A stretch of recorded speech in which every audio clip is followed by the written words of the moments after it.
Hello, ജെഇയുടെ season ആവുന്ന സമയത്ത് ഒരു ജനുവരി മുതൽ തന്നെ എല്ലാ കുട്ടികളുടെയും സംശയമാണ് ഈ 75% ക്രൈറ്റീരിയയുടെ കംപ്ലീറ്റ് ഡീറ്റെയിൽസ് എന്താണ് എന്നും സംശയമാണ്. ഒരിക്കലും തീരില്ല. അത് 6 സബ്ജക്റ്റിലെ മാർക്കാണോ, 5 മാർക്കാണോ, ഇനി അതുപോലെ +2ൻ്റെ മാത്രമാണോ, അല്ലെങ്കിൽ +1ൻ്റെ മാത്രമാണോ, അല്ലെങ്കിൽ ടോട്ടലാണോ, ഇങ്ങനെ തുടങ്ങി ഒരുപാട് സംശയങ്ങളാണ്.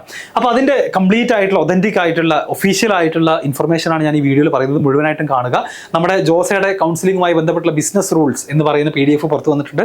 അതിൽ ഈ കാര്യം കൃത്യമായിട്ട് പറയുന്നുണ്ട്. അപ്പോൾ ഇതോടുകൂടി അതിൻ്റെ ഒരു സംശയം നമുക്ക് തീരുകയാണ്. ഒന്നാമതായിട്ട് അവർ പറയുന്നത് performance in class 12 or equivalent examination applicable only for candidate seeking admission to IITs. അപ്പോൾ IITസിലേക്കുള്ള റൂൾ എന്താണെന്ന് നമുക്ക് ആദ്യം നോക്കാം. Candidates must satisfy at least one of the following 2 criteria, okay, with physics, chemistry and mathematics as compulsory subject. നമുക്ക് എല്ലാവർക്കും അറിയുന്ന കാര്യത്തിന് IITയിൽ അഡ്മിഷൻ കിട്ടണമെന്നുണ്ടെങ്കിൽ ഫിസിക്സും കെമിസ്ട്രിയും മാത്സും കമ്പൽസറി ആയിട്ട് നമ്മൾ എന്ത് ചെയ്തിട്ടുണ്ടാവണം, പഠിച്ചിട്ടുണ്ടാവണം. ഓക്കെ, ആൻഡ് അതിൽ പറയുന്നത് ഒന്നാമത്തെ criteria must have passed class 12 board examination with a minimum of 5 subjects and secured at least 75% aggregate mark. 5 സബ്ജക്റ്റുകളെങ്കിലും minimum പഠിച്ചിട്ടുണ്ടായിരിക്കണം. അതിൽ അഗ്രിഗേറ്റ് എത്ര വേണം? 75% വേണം. SC ST PW ആണെന്നുണ്ടെങ്കിൽ 65% മതി. അതുപോലെ must have passed class 12 board examination with a minimum 5 subject and B within category wise as per the central list എന്ന് പറയുന്നുണ്ട്. Or top 20%, അതായത് ഒന്നുകിൽ നമുക്ക് 75% വേണം, അല്ലാന്നുണ്ടെങ്കിൽ ആ സ്റ്റേറ്റ് ബോർഡിലെ ടോപ്പ് 20% നമ്മൾ എത്തിയിട്ടുണ്ടാവണം എന്നുള്ളതാണ് പറഞ്ഞിട്ടുള്ളത്. അപ്പോൾ അത് നമുക്ക് കേരളത്തിലൊന്നും അത്ര പ്രശ്നമൊന്നുമില്ല. അങ്ങനെ പെർസെൻറ്റേജ് കാൽക്കുലേറ്റ് ചെയ്യുന്ന സിസ്റ്റം പൊതുവെ IGCSEയിലൊക്കെയാണ് ഉള്ളതെന്ന് തോന്നുന്നു. So percentage calculation will be done for all the required subjects. അത് ചെയ്തിട്ടുണ്ട്. 75%ൻ്റെ കൂടുതൽ ഡീറ്റെയിൽസിലേക്ക് നമുക്ക് പോയി നോക്കാം. Okay, in all cases the mark sheet is required to have been issued by the same examination board and mark sheet from separate boards are not permitted. അപ്പോൾ നമ്മുടെ റിയൽ മാർക്ക് ഷീറ്റ് തന്നെ നമ്മൾ എന്ത് ചെയ്യണം, സബ്മിറ്റ് ചെയ്യണം. ഇനി ഇതാണ് ഏറ്റവും ഇമ്പോർട്ടൻ്റ് ആയിട്ടുള്ള പോയിന്റ്.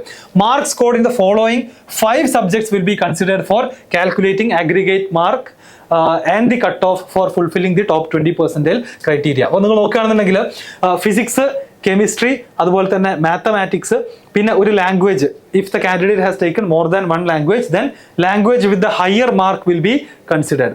അതുപോലെ any subject other than the above for the subject with the highest mark will be considered.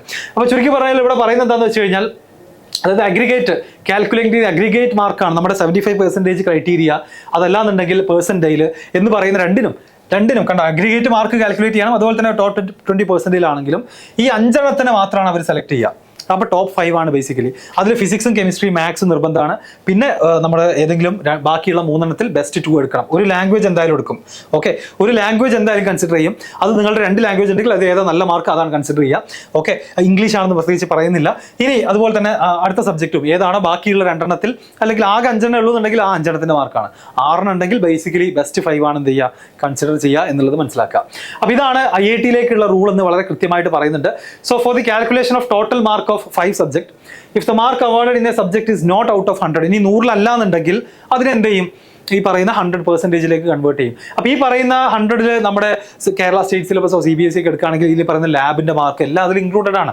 100ലാണ് ഫിസിക്സിൻ്റെ +2ൻ്റെ mark എന്നുണ്ടെങ്കിൽ അതിൽ ലാബും CE ഒക്കെ എന്താണ് അതിൽ ഇൻക്ലൂഡഡ് ആണ് എന്നുള്ളത് നിങ്ങൾ മനസ്സിലാക്കാം. അപ്പോൾ അതിനെന്താക്കും, ടോട്ടൽ 500ലേക്ക് അവർ മാറ്റും. 5 സബ്ജക്റ്റും കൂടെ 500ലേക്ക് മാറ്റും. ആ പെർസെൻറ്റേജ് കണക്കാക്കിക്കൊണ്ട് തന്നെയാണ് മാറ്റുക. അതിൽ 75% നമുക്ക് ഉണ്ടായിരിക്കണം. ഇനി ലെറ്റർ ഗ്രേഡ് മാത്രം തരുന്ന ഗ്രേഡുകൾ മാത്രം തരുന്ന ബോർഡാണെന്നുണ്ടെങ്കിൽ അവരുടെ ഇക്വലന്റ് ബോർഡ് സ്പെസിഫൈ ചെയ്യുന്ന ഇക്വലന്റ് കാൽക്കുലേഷൻസ് ആണ് എന്ത് ചെയ്യുക, ഇതിനു വേണ്ടി ഉപയോഗിക്കുക എന്നുള്ള ഡീറ്റെയിൽസ് ഒക്കെയാണ് ഇവിടെ തന്നിട്ടുള്ളത്.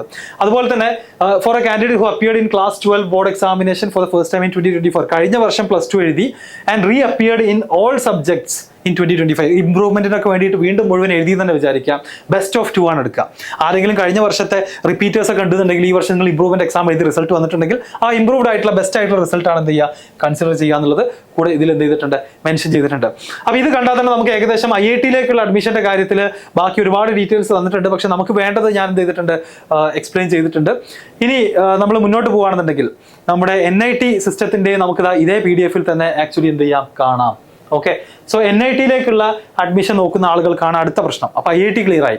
ഇനി NITയിലേക്കുള്ള admission performance in class 12 examination applicable only for candidate seeking admission to NIT+ system. അതിൽ NIT IIITs ഒക്കെ വരും. ഇതിൽ നമ്മൾ നോക്കുകയാണെന്നുണ്ടെങ്കിൽ സിമിലർ ആയിട്ട് തന്നെയാണ്. അപ്പോൾ ഇവിടെ ഒരു വർഷം കൂടെ എക്സ്ട്രാ നമുക്ക് +2 എഴുതാനുള്ള ഓപ്പർച്യൂണിറ്റി റിപ്പീറ്റേഴ്സിനും NITയിലേക്ക് അഡ്മിഷൻ നേടാന്നുള്ളത് മാത്രമാണ് difference. Must have passed +2 board examination, minimum of 5 subjects, at least 75% mark വേണം. അത് SC ST ആണെന്നുണ്ടെങ്കിൽ എത്രയാണ്, 65% ആണ്. എല്ലാ കാര്യങ്ങളും നേരത്തെ പോലെ തന്നെയാണ്. ഇനി നമ്മൾ താഴേക്ക് പോകുകയാണെന്നുണ്ടെങ്കിൽ സെയിം എക്സാക്ട് സെന്റൻസുകൾ തന്നെയാണ് വന്നിട്ടുള്ളത്. ഓൾമോസ്റ്റ് എല്ലാം സെയിം ആണ്. So the mark scored in the following 5 subjects will be considered four calculating the aggregate. അപ്പൊ 5 കൺസിഡർ ചെയ്യുള്ളൂ. And the cut off mark four fulfilling the top 20% is like this. NAT+ system ആണെന്നുണ്ടെങ്കിൽ ഇതാ, BE BTech programme ആണെന്നുണ്ടെങ്കിൽ ഫിസിക്സിന്റെ mark എന്തായാലും consider ചെയ്യും. ഒരു വ്യത്യാസമുള്ളത് കെമിസ്ട്രിയുടെ മാത്രം വേണമെന്ന് നിർബന്ധമൊന്നുമില്ല. Chemistry or biology or biotechnology or technical vocation subject ഏതെങ്കിലും ഒന്നിൻ്റെത് സെക്കൻഡ് ആയിട്ട് എടുക്കും. മൂന്നാമത്തത് മാത്സ് എന്തായാലും എടുക്കും. നാലാമത്തത് ഒരു ലാംഗ്വേജ് എടുക്കും. മൾട്ടിപ്പിൾ ലാംഗ്വേജ് ഉണ്ടെങ്കിൽ അതിൽ ബെസ്റ്റ് മാർക്ക് കിട്ടിയ ലാംഗ്വേജ്. അഞ്ചാമത് ബാക്കിയുള്ള നിങ്ങളുടെ സബ്ജക്റ്റുകളിൽ നിന്ന് ഏറ്റവും ബെസ്റ്റ് എടുക്കും. അപ്പോൾ 6 സബ്ജക്ട് പഠിച്ച കേരള സിലബസിലെ കുട്ടികൾ ഇത്ര ആലോചിക്കേണ്ടതുള്ളൂ. നിങ്ങളുടെ ബെസ്റ്റ് 5 ആണ് എന്തിന് കണക്കാക്കുക. അതിന്റെ +2 മാർക്ക് തന്നെയാണ് എല്ലായിടത്തും മെൻഷൻ ചെയ്തിട്ടുള്ളത്. സോ +2 മാർക്കിലെ ബെസ്റ്റ് 5 സബ്ജക്റ്റുകളിൽ 75% ഉണ്ടെങ്കിൽ നിങ്ങൾക്ക് എന്ത് ചെയ്യാം, admission നേടാവുന്നതാണ്.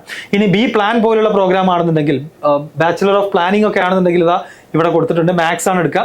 Other 4 subjects with highest mark. അവിടെ ആകെ മാത്സിന് മാത്രമേ പ്രാധാന്യമുള്ളൂ. ബി പ്ലാനിംഗ് ആണെന്നുണ്ടെങ്കിൽ മാത്സ് എടുക്കും, പിന്നെ ബെസ്റ്റ് 4 എടുക്കും. ബാക്കിയുള്ള ഇതിൽ നിന്ന് ബെസ്റ്റ് 4 എടുക്കും. അപ്പോൾ ടോട്ടൽ 5 ആയി. ബി ആർക്കിടെക്ചർ ആണെന്നുണ്ടെങ്കിൽ ഫിസിക്സും കെമിസ്ട്രിയും മാത്സും എടുക്കും. അതുപോലെ തന്നെ ബാക്കി അതർ 2 സബ്ജക്ട്. അപ്പം എല്ലാത്തിലും BTech ആണെങ്കിലും ബി ആർക്ക് ആണെങ്കിലും ബി പ്ലാനിംഗ് ആണെന്നുണ്ടെങ്കിലും NAT+ സിസ്റ്റത്തിലേക്ക് 5 സബ്ജക്റ്റേ കൺസിഡർ ചെയ്യുള്ളൂ. അതുപോലെ IITസിലേക്ക് ആണെന്നുണ്ടെങ്കിലും നിങ്ങളുടെ +2 മാർക്കിൽ ബെസ്റ്റ് 5 സബ്ജക്റ്റുകളാണ് ബേസിക്കലി എന്ത് ചെയ്യുക, കൺസിഡർ ചെയ്യുക. സോ ഇതൊക്കെ നേരത്തെ കാര്യങ്ങൾ തന്നെ.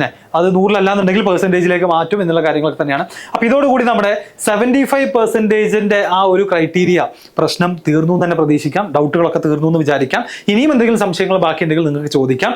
സോ യൂഷ്വലി ഇത് തന്നെയാണ്, +2 മാർക്കാണ് എടുക്കുക, +2ലെ മാർക്ക് തന്നെയാണ് എടുക്കുക. +1 കൗണ്ട് ചെയ്യുന്നുണ്ടാവില്ല, +2 മാർക്ക് തന്നെയാണ് എന്ത് ചെയ്യുക, കൺസിഡർ ചെയ്യുന്നുണ്ടാവുക. ഓക്കെ, സോ നമ്മുടെ അഡ്മിഷൻ പ്രോസസ്സുകളൊക്കെ സ്റ്റാർട്ട് ചെയ്യട്ടെ.